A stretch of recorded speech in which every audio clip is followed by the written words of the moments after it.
महादेव दोस्तों, आज की इस वीडियो में हम पंडित प्रदीप मिश्रा जी के द्वारा बताए गए इस उपाय के बारे में जानेंगे, उनकी ही अपनी आवाज में।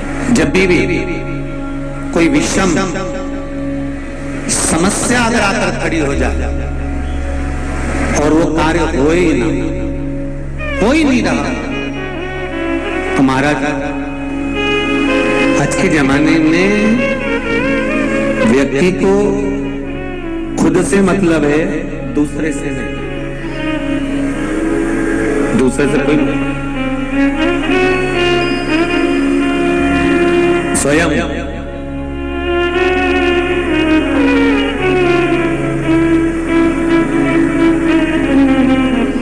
उसको मेरा ओघरदानी कह रहा है, भूखे को रोटी खिलाओ, मना नहीं है, मना नहीं है। भूखे को रोटी खिलाओ मना नहीं है, भूखे को भोजन कराओ मना नहीं है। कोई मुसीबत में फंसा हुआ है उसको रोटी खिलाओ मना नहीं है, कोई मुसीबत में फंसा हुआ है उसको भोजन कराओ मना नहीं है, भूखे को भोजन कराओ मना नहीं है। पर भूखे को रोटी कमाने का एक बार तरीका सिखा दो तो बार बार रोटी देने की जरूरत नहीं पड़ेगी। भूखे को एक बार रोटी कमाने का तरीका सिखा दो कि तुझे ये कर्म करना है, चल थोड़ा सा व्यापार चालू कर, थोड़ा सा व्यापार बना कर।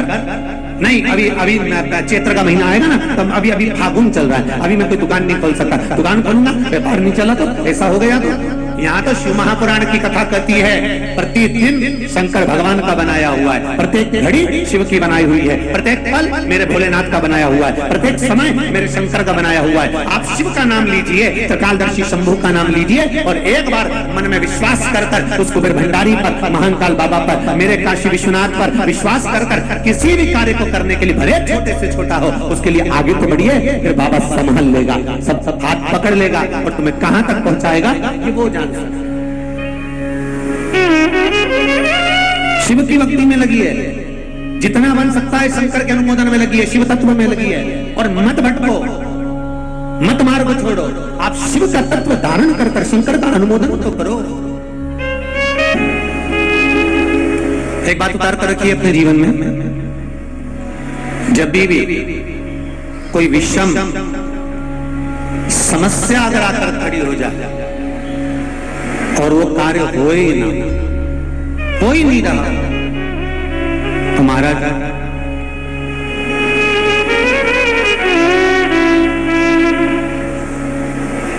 बेलपत्री का वृक्ष जिसकी जड़ में जाकर, बेलपत्री का जो पेड़ होता है उस वृक्ष की जो जड़ होती है, बेलपत्री के वृक्ष की जड़ में महाराज जल समर्पित कर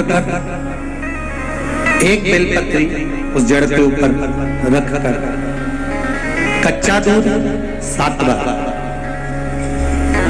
फिर जल चढ़ा, लाल चंदन का पानी, लाल चंदन का जल शिव जी को चढ़ा, उसी भूमि की बेलपत्री के वृक्ष की जड़ के पास की ही मिट्टी का तिलक लगाकर आप अपने घर की ओर, अगर जो कार्य उलझ रहा है सुलझने का नाम ही नहीं देगा, तो फिर किसी भी प्रदोष के दिन, किसी भी प्रदोष के दिन आप बेलपत्री के वृक्ष के नीचे घी का दिया लगाकर बाबा से विनती कर आप उस कार्य को बोलकर आ जाइए, बाबा वो कार्य आपका पूर्ण कर ही देगा, चाहे कितना भी उलझा हुआ कार्य है।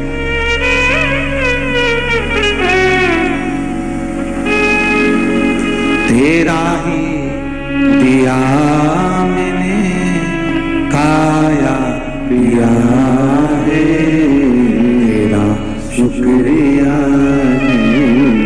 तेरा शुक्रिया है, मुझे बोले बाबा ने बहुत दे दिया है, तेरा शुक्रिया है, तेरा शुक्रिया है। बाबा देव महादेव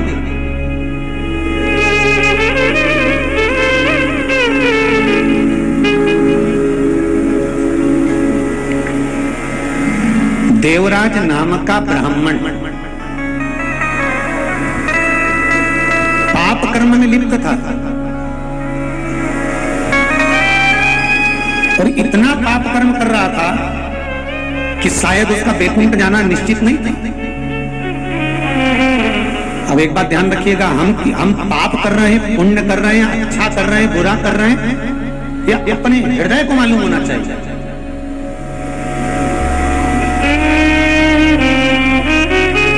अपनी चित्तवृत्ति को मालूम होना चाहिए कि हमने अच्छा करा कि बुरा करा।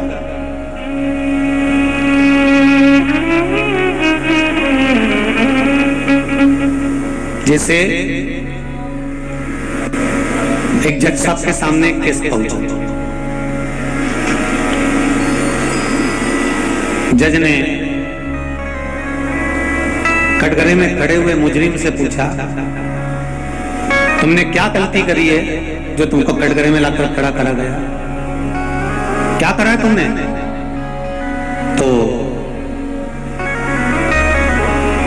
पास में वकील खड़ा था, तो वकील साहब बोले, सर ये कंकर को पानी में फेंक रहा था। कंकर को पानी में फेंक रहा था? तो जज साहब बोले, इतना बड़ा तो कोई प्रॉब्लम है नहीं कि कंकर को पानी में फेंक रहा था, उसके लिए उसको अदालत में लाकर खड़े करने की क्या जरूरत है? और ये साथ में तुम क्यों आए हो? तुमने क्या करा?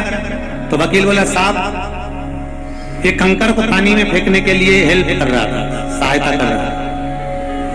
जज साहब बोले कि ये इतनी छोटी सी बात के लिए अदालत में केस लेकर आए, तुम्हें शर्म नहीं आ रही? केस किसने लगाया? कि कंकर ने लगाया। जज साहब बोले, कैसी फालतू की बात करते हो, कंकर कोई केस लगाएगा? कहां है कंकर? लाकर खड़ा करा। साहब तुम्हारा नाम क्या है? कि मेरा नाम ही तो कंकर है। अब दोस्त ये क्या कर रहे थे, उसको उठा के पानी में बार बार फेंक रहे, उसने केस लगा दिया। अब जज साहब को ही नहीं मालूम था कि इसका नाम कंकर है, वो तो सोचे पत्थर कंकर।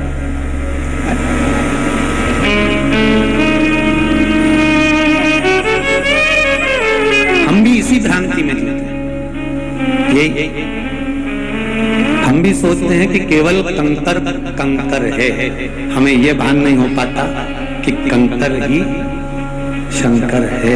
हम उसको पहचाने तो, हम उसको जाने तो। आपको अगर हमारी वीडियो अच्छी लगे तो हमारे चैनल को सब्सक्राइब करना ना भूलें।